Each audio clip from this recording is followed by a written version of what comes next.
In this video, you'll learn how to use Claude Code for Flask.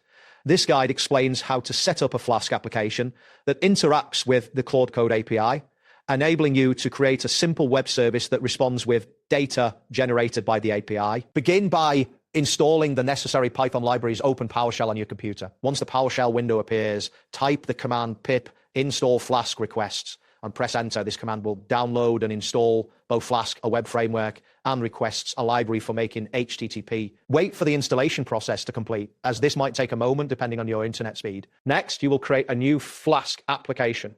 Navigate to your project folder where you want to set up the application. In PowerShell, type notepad@py quote and press enter. This command will open Notepad with a new file named app.py. If Notepad does not open, ensure that your system has it installed or use any text editor of your choice. Once Notepad is open, paste the provided minimal code into the file. This code imports the necessary libraries, sets up the Flask application, and defines an endpoint for interacting with the Claude Code API.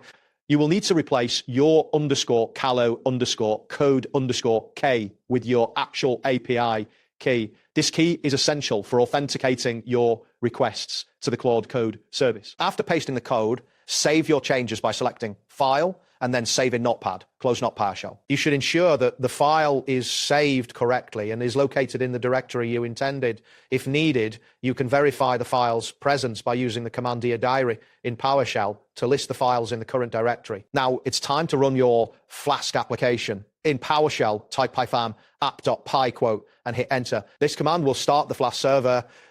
You should see output indicating that the server is running, typically at the address http://127.0015000/ask_Claude. This address is where your Flask app will be accessible. If there are any errors during this process, check for typos in your code or ensure that Python and Flask are installed correctly. Finally, open your web browser and enter the URL http://127.0015000/ask_Claude into the address bar. Press enter to access this route.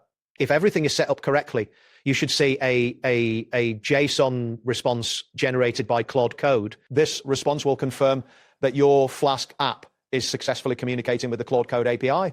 That wraps up today's guide. Thanks for watching and catch you in the next tutorial.